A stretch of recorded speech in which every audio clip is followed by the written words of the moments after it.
Eh bien bonjour à tous, aujourd'hui on se retrouve avec un petit suivi d'une espèce que vous n'avez pas vue depuis quelques temps sur la chaîne. Il s'agit de mes Messor Structor. C'est une espèce qui est vraiment très cool, surtout au niveau de l'activité. Elle est beaucoup plus agile que sa cousine la Messor Barbarus. Et cette espèce, d'après ce que j'ai pu voir, est beaucoup moins sujette au stress que ses petites cousines. C'est une fondation que j'ai reçue l'année dernière, comme vous avez peut-être pu le voir pour les personnes qui suivaient déjà mes vidéos il y a quelques temps. Elles sont originaires d'Europe du Sud, on le retrouve particulièrement dans le milieu et le sud de la France, ainsi qu'en Espagne, Italie, dans tout ce qui est le sud de l'Europe, etc.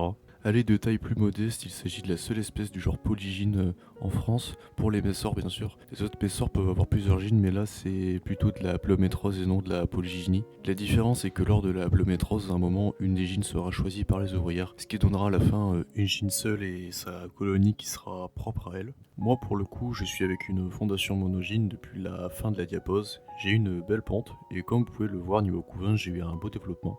J'ai un beau développement, ce qui est très prometteur pour cette année. J'ai relié un deuxième tube au noir car tout simplement l'ancien tube a sa réserve qui était totalement sèche et j'essaye de les déménager dans ce nouveau tube, mais pour l'instant sans succès. Mais bon, ce n'est pas très grave car cela veut dire qu'elles se sentent bien dans ce tube, même avec une réserve qui est complètement sèche. Cela m'est arrivé une fois avec à l'époque des aphaenogaster qui sont restés au moins pendant disons plusieurs semaines dans un tube sec, mais cela n'avait pas eu d'incidence sur le développement de cette espèce. J'espère que cela sera le cas pour mes petites structors. Si cette espèce se développe bien comme je le souhaite, j'aurai pour projet de la mettre dans un kit qui est du site microphone. Pour les connaisseurs, c'est un ancien site qui proposait des nids d'une qualité supérieure en puis reconstitués. À mon avis, ils finiront dans ce nid vers la centaine d'ouvrières si tout se passe bien entendu.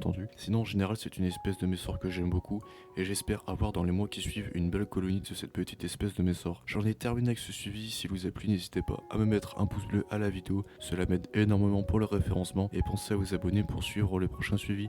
Moi, je vous laisse sur ces images. Allez, salut tout le monde!